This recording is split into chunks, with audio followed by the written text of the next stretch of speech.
Bismillahirrohmanirrahim. Assalamualaikum sahabat tercinta. Dalam setiap langkah perjuangan, ada sosok-sosok yang terukir namanya dalam sejarah, yang tidak hanya memperjuangkan kemerdekaan dunia, tetapi juga berjuang untuk menegakkan kebenaran dan menebar rahmat di muka bumi. Namanya Kiai Ruhiat bin Abdul Ghafur.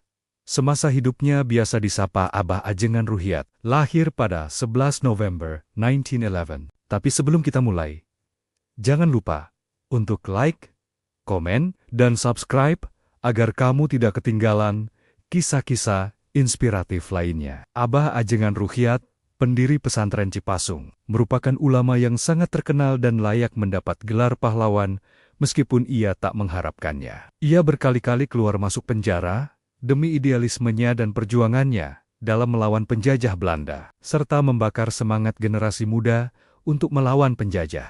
Hal itu berlanjut kembali saat ia masuk penjara di zaman penjajahan Jepang, karena Abah Ajengan Ruhiat menolak praktik seik, yaitu menghormati Kaisar Jepang dengan menundukkan badan atau membungkukkan badan, seperti gerakan sujud dalam sholat ke arah matahari. Karena hal itu dianggap sebagai bentuk syirik atau menyekutukan Tuhan yang sangat bertentangan dengan ajaran Islam dan keyakinannya sebagai seorang ulama. Penolakan ini menjadi sebab Abah Ajengan Ruhiat dan K.H. Zainal Mustafa dipenjara oleh tentara Jepang dan mengalami berbagai intimidasi serta siksaan. Hal itu juga menjadi salah satu pemicu perlawanan rakyat Singaparna terhadap Jepang, yang berujung pada pertempuran di pesantren Sukamanah dan eksekusi K.H. Zainal Mustafa oleh tentara Jepang. Abah Ajengan Ruhiat juga merupakan seorang ulama yang telah berhasil mengkader anaknya, yaitu sebagai ayahanda dari K.H. Ilyas Ruhiat. Abah Ajengan Ruhiat adalah seorang ulama pejuang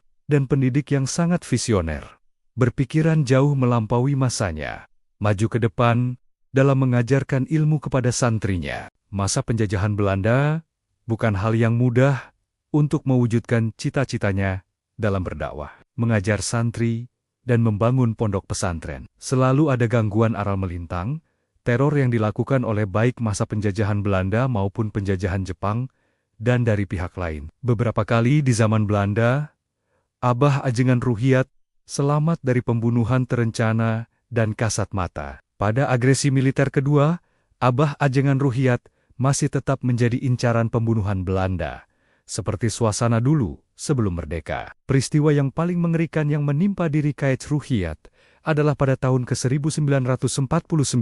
Rencana pembunuhan itu terjadi saat beliau sedang melakukan sembahyang asyar bersama 3 orang santrinya. Sejumlah tentara Belanda berusaha membunuhnya dengan melepaskan tembakan ke arahnya. Namun, berkat pertolongan Allah Subhanahu wa Ta'ala, tembakan tersebut meleset dan hanya mengenai santrinya, yaitu Abdul Rojak dari Tawang Banteng dan Mamun dari Ranca Paku. Keduanya gugur sebagai syuhada, sementara santri yang satu lagi bernama Ayen mendapat cedera pada kepalanya. Selain itu, ada pula santri lainnya yang tertembak ketika mereka berada di depan asrama, yaitu Abdul Alim yang gugur dan Zainal Mutakin yang terkena peluru pada bagian punggungnya. Pada zaman dia TI, Abah Ajengan Ruhiat menolak ajakan untuk dijadikan imam atau pemimpin pemberontakan terhadap negara. Abah Ruhiat memilih setia dan bergabung dengan NKRI, serta bersinergi dengan Tentara Nasional Republik Indonesia. Bahkan,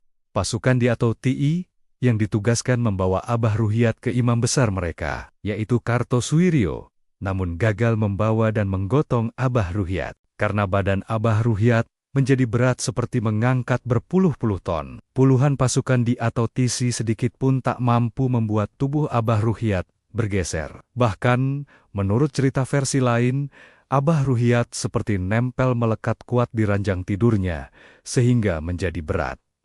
Kiai harus ikut gerakan kami. Aku tak bisa ikut pemberontak yang telah banyak menyengsarakan rakyat kecil, jawab Abah Ajengan Ruhiat. Mendengar jawaban yang tidak mendukung, sejumlah pasukan berusaha menggotong Kiai. Tetapi, pasukan yang jumlahnya cukup banyak itu tidak mampu menggotong sang Kiai. Beberapa orang lagi maju, kemudian berusaha mengangkat tubuh Kiai untuk diangkut ke hutan. Namun, lagi-lagi pasukan yang jumlahnya cukup banyak itu tidak mampu mengangkat tubuh sang Kiai. Tubuh Abah Ajengan Ruhiat tidak bisa diangkat. Sungguh berat sekali rasanya, ucap salah seorang pasukan itu. Akhirnya, mereka berlarian meninggalkan Abah Ajengan Ruhiat sendirian. Kehebatan ilmu atau karomah Abah Ajengan Ruhiat pernah dibuktikan oleh cucunya bernama Haji Nandang ketika ia di usia yang relatif muda. Ia menyebutnya, ilmu dari Abah Ajengan Ruhiat itu, kucing menjadi sebesar gajah dan gajah berubah menjadi sebesar kucing. Begini ceritanya, saat itu Nandang dihina oleh salah seorang preman pasar yang paling ditakuti di pasar Majalengka, Bandung. Nandang yang memiliki beberapa puluh toko emas, semua tokonya ditutup karena berkaitan dengan krisis moneter. Harga emas melambung tinggi, meroket melintasi langit biru. Dengan demikian, banyak yang akan menjual emas. Sedangkan uang sedang susah, terpaksa ditutup untuk sementara. Di depan toko emas miliknya ada Pak Tua yang membawa burung jalak Bali dan kurungnya. Ia dikerumuni banyak orang karena bermaksud menjual burung itu untuk kebutuhan sehari-hari yang sedang kesulitan makan. Suara menjadi riuh dan bersahutan, terjadi Tower Manowar berkaitan dengan harga burung. Ikut dalam suasana itu, Nandang muda ikut bertanya tentang harga burung yang akan dijual.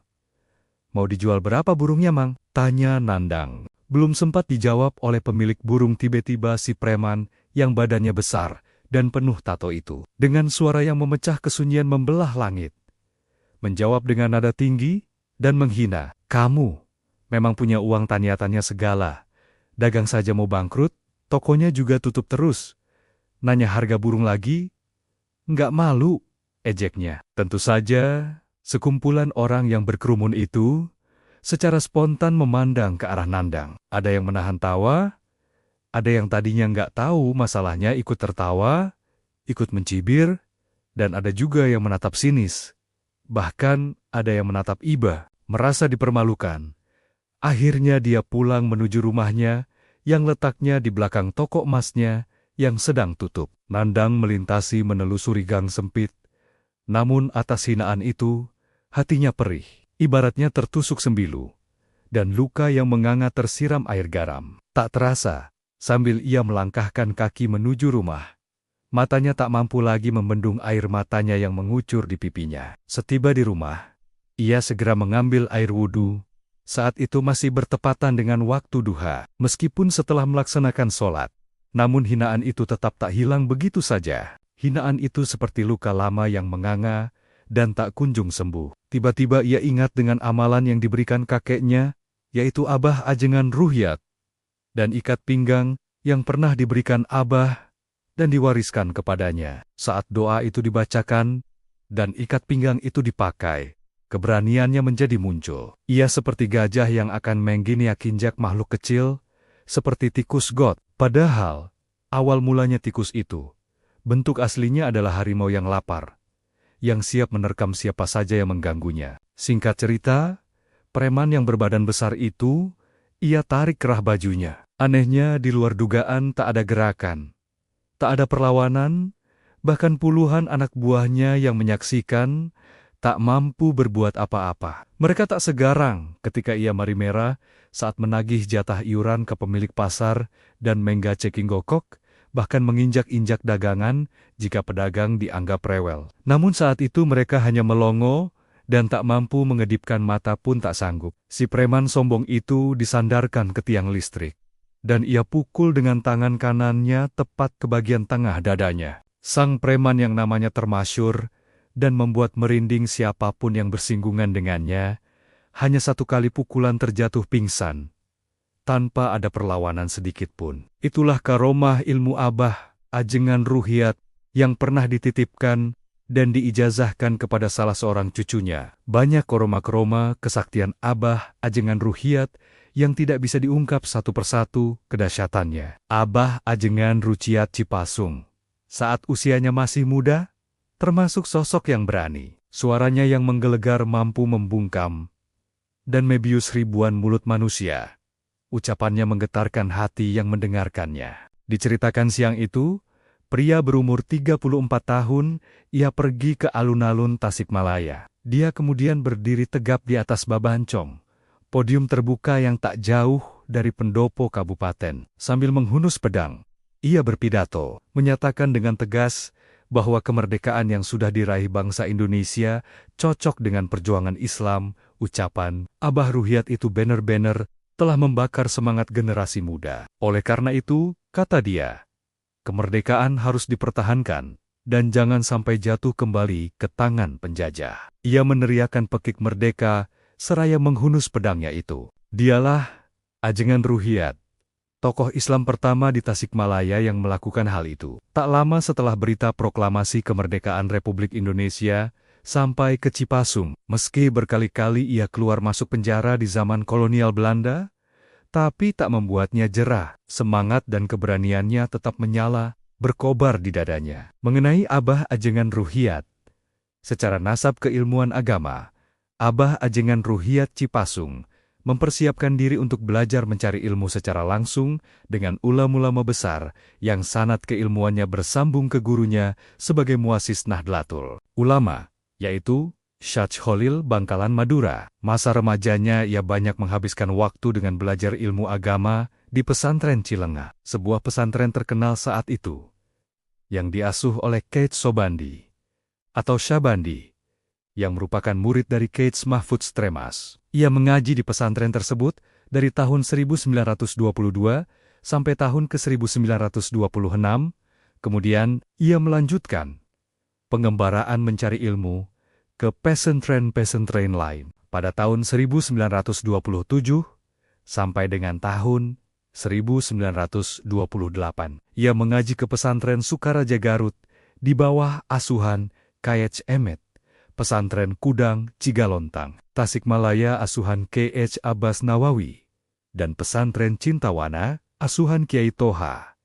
Dengan demikian, silsilah keilmuannya bersambung dengan tokoh-tokoh Nu lain yang juga berguru ke kiai tersebut. Cerita di ataslah yang biasa ditulis dalam sejarah tentang nasab guru ilmu agama, Abah Ajengan Ruhiat. Lalu, siapa guru kesaktian Abah Ruhiat yang belum banyak terungkap? Menurut cerita, dari mulut ke mulut, yang perlu diteliti kebenarannya. Abah Ajengan Ruhiat dan K.C. Zainal Mustafa memiliki guru yang sama soal kanuragan, kesaktian, dan kebal senjata, serta peluru tajam. Selain guru-guru agama, sebagai para wali Allah, konon katanya, Abah Ajengan Ruhiat punya guru, yaitu dipandang oleh orang lain atau masyarakat sebagai orang biasa. Sebab, selain sehari-harinya bergaul dan bermasyarakat pada umumnya, ia beraktivitas di sawah dan mengurus ikan di balong. Ia seorang kokolot pendiri kampung, termasuk Cipasung, namanya Eyang Elwu,